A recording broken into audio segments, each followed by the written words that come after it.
ओडिशार पारंपरिक रेसिपी होची पिठा। जेहेतु आगक आसुची मार्गशीर मास गुरुवार बा माणबसा गुरुवार, से माणबसा गुरुवार स्पेशल आज आम प्रस्तुत करवा पिठा। देखो केते सुंदर भी देखा मात्र दुईटी सामग्री बनिक रेडी हम। बहुत सफ्ट पार्टी जमी एड करू करू मिल जाव। ये पिठा रेसिपीटी छुआठू बड़ समस्ते पसंद करती। आपण मैंने थरे ट्राए करूँ देखिए पूरा सप्ताह पर्यंत बन खावा इच्छा हम। आ थे बनइले 2 ରୁ 3 दिन पर्यंत आपको रखिक आपण मैंने खाईपारे। तो देखो जमी केक टाक हाथ में जमी प्रेस कले पूरा पूरी सफ्ट, ये पिठाटी भी आमर से ही सफ्ट आसो आ खाइबा बहुत स्वादिया लगे। तो चलते लेट नक रेसिपीटी आज आम प्रस्तुत करवा। नमस्कार, जय जगन्नाथ फ्रेंड्स, झिली कुकिंग को आपण मानक अनेक अनेक स्वागत। प्रथमे आम गोटे बाउल नवा, बाउल रे अल्प टिके पानी दबा। पानी रे सेमिति किछि मेजरमेंट नवा दरकार नहीं, केवल गुड़टा आमर जमी मेल्ट हम से आम पानी नवा। आम पाग बनवा भी यही समय किसी भी दरकार नहीं। तो देखो ये गुड़टा पूरा मेल्ट हो सारा, आपको आम सैड्रे रखीदे किसी समय आम ठंडा हाँ दबा। तापर देखो ये गोटे बाउल नवा, से आम एड करदे अटा। अटा बदल में आपण मैंने ये रेसिपीटी मैदार भी बनई पारे, ना अटा गोटे गिना सुजी गोटे गिना देकी भी बनई पारे रेसिपीटी। किंतु केवल अटा केवल मैदार बनइले देखिए स्वाद बहुत बढ़िया आसो। तो पुणी थे देखो पान मधुरी दबा गोटे चामच, स्वाद अनुसार देदेबा लुण। आ जेहेतु मुझे गुड़ नहीं मुझे अल्प टिके चीनी एड कर। चीनीटा पूरापूरी ऑप्शनल अच्छी, केवल आपण मैंने ये गुड़े भी बनई पारे। आदि चीनी भी बनवाक चाहते भी बनई पारे, केवल गुड़ केवल चीनी भी बनई पारे। किंतु मुझे दुईटा जाक मिक्स कर बनई। तो ये मिक्स कर सारे चामच साहाଯ୍य से गुड़ पानीटा जो आम रखी पानीटा पूरा हल्का उषुम अच्छी आम से भी एड करदे आ छाणिक एड करवा। जेहेतु गुड़र जदि किसी मैला बाहरी ताले देखिए स्टेनर रही। तो ये प्रोसेस आम मिक्स कर गोटे डो बनिक रेडी करवा। माने जमती कि देखो मो पानी ये जेहेतु गुड़ पानीटा टी कम पड़ा से आउ टे पानी मु मिसेली।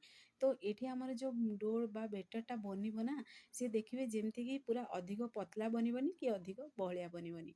आउे आम अल्प टिके हाफ चामच से एड करदे बेकिंग सोडा।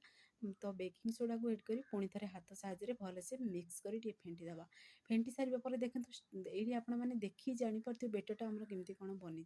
यही ही प्रोसेस रे बनइबे जमी आपण मैंने पकोड़ी बनाऊँ।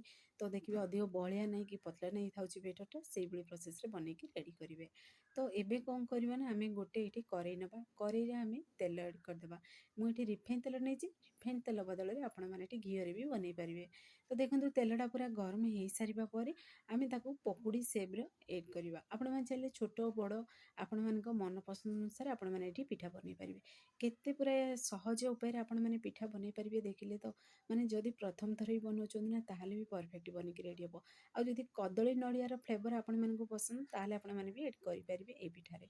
किंतु मुझे पूरापूरी सिंपल तरीका प्रस्तुत करछि। आ पूरापूरी इजी प्रोसेस रे केमती आपण मैंने पिठा बनई खाई पारे से रेसिपीटी आज आपण मानक शेयर करछि। तो फुल वीडियो को वाच करंतु केमती कोन बनुछि जानि परिबे, इजिली घरे प्रस्तुत करि परिबे। तो देखंतु गोटे साइड केते बढ़िया पूरा फ्राई भी हो सारानी आ केते बढ़िया पूरा फुल्का फुल्का पिठा हमर बनिक रेडी हेलानी। तो एबे आम कौन करवा ना देखो ये प्रोसेस रे टिके मिक्स करदे। मिक्स करने द्वारा पूरा देखो माने कलर आसो पिठारे आ खाइबा भी बहुत स्वादिया लगे। तो देखो धीरे धीरे पूरा पिठार कलर भी चेंज हो सारानी आ केते बढ़िया पूरा फुली सारानी पिठाटी आमर। जितेबाला आपण मैंने आपको तेल रे करेंगे पिठाटी देखिए पूरा तेल रू पूरा ऊपर को आसीज। तो जानदेवे जे पिठाटी टिके हल्का सीझीगला ओल्टे देवे ताको। तो देखो परफेक्टली केते बढ़िया पूरा कलर आसी जमी गोलाप जामुन देखा जाए ना से ही देखा आ बहुत स्वादिया लगे ये पिठाटी खाइबापी। तो आपण मैंने निहाती आपको ट्राए करूँ। आ देखिए 5 मिनट आपण मैंने आपको बनईकी रेडी करेंगे। आ छुआ मैंने भी देखिए ये पिठाटी खाइबा को बहुत पसंद करती। तो सेम प्रोसेस रे आम सब बनईकी रेडी करदे। तो देखो ये पुणी थे मुझे आउ गोटे स्टेप भी से एड करदेली। तो पुणी थे गोटे साइड टी आम फ्राए होगा देवा, फ्राए हो सारापर पुणी थे ओल्टे देवा।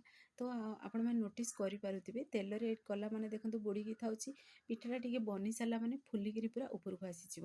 तो गोटे साइड टाको ओल्टे देवे ये पूरा देखो ट्रिक पूरा फॉलो करी जदि बनइबे ताहले देखिए परफेक्ट बनिकी रेडी हम। आदि प्रथम थर ही बनाऊँ ना बहुत स्वादिया पिठा बनिकी रेडी हुए। तो ये प्रोसेस रे आम पुणी थे टिके मिक्स करदे।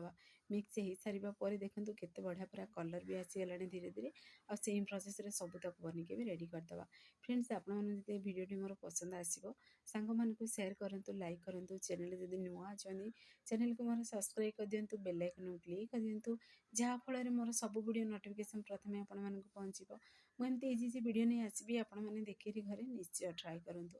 ଆଉ ଯଦି ଫେସବୁକ୍ ପେଜ୍ ଦେଖୁଛନ୍ତି ତାହେଲେ ଫେସବୁକ୍ ପେଜ୍ ମୋର ଫଲୋ କରନ୍ତୁ। ଇନଷ୍ଟାଗ୍ରାମରେ ଦେଖୁଥିଲେ ଫଲୋ କରିବାକୁ ଜମାରୁ ଭୁଲନ୍ତୁନି। ତ ଦେଖନ୍ତୁ ଫାଇନାଲି ଆମର ପିଠା ରେସିପିଟି ବନିକି ରେଡ଼ି ହେଇସାରିଲାଣି। ମୁଁ ଏଠି ଦେଖନ୍ତୁ ଆଉ ଗୋଟେ ଷ୍ଟେପ୍ ବି ସେଥିରେ ତେଲରେ ଏଡ଼୍ କରିଥିଲି, ଆଉ ଗୋଟେ ଷ୍ଟେପ୍ ବି ବନିକି ରେଡ଼ି ହେଇସାରିଲାଣି। ସେଇ ପ୍ରୋସେସରେ ସବୁତକ ବନେଇଦେବା। ଆଉ କେତେ ସୁନ୍ଦର ବି ଦେଖାହେଉଛି, ପୁରାପୁରି ଗୋଲାପ ଜାମୁନର କଲର୍ ଆସିଛି, ଆଉ ଖାଇବା ବି ବହୁତ ସ୍ୱାଦିଆ ଲାଗୁଥିଲା। ପାଟିରେ କରୁ କରୁ ମିଳେଇଛି ଆଉ ପୁରାପୁରି ସ୍ପଞ୍ଜି ବନୁଥିଲା। ତ ଆପଣମାନେ ଗୋଟେ ପିଠାଟି ମୁଁ ପାଖରୁ ବି ଆଣିକି ଦେଖେଇ ଦେଉଛି, ଦେଖନ୍ତୁ କେତେ ପୁରା ମାନେ ୟାକୁ ପ୍ରେସ୍ କଲା ମାନେ ପୁରାପୁରି ତୁଳା ପରି ନରମ ପୁରା ବନିଛି ପିଠାଟି ଆମର। ତ ଏଇଭଳି ପ୍ରୋସେସରେ ଆପଣମାନେ ଥରେ ମାତ୍ର ଟ୍ରାଏ କରନ୍ତୁ, ଦେଖିବେ ଛୋଟଠୁ ବଡ଼ ସମସ୍ତେ ପସନ୍ଦ କରିବେ। ଆଉ ଯଦି ଫେସବୁକ୍ ପେଜ୍ ଦେଖୁଛନ୍ତି ନିଶ୍ଚୟ ଫଲୋ କରନ୍ତୁ। ଆଉ ଗୋଟେ ଦେଖନ୍ତୁ ମୁଁ ଆପଣମାନଙ୍କୁ ଖଣ୍ଡ କରିବି ଦେଖେଇ ଦେଉଛି, କେତେ ବଢ଼ିଆ ପୁରା ବନିକି ରେଡ଼ି ହେଇଛି, ଆଉ ଭିତରେ ପୁରାପୁରି ଜାଲି ବନିଛି।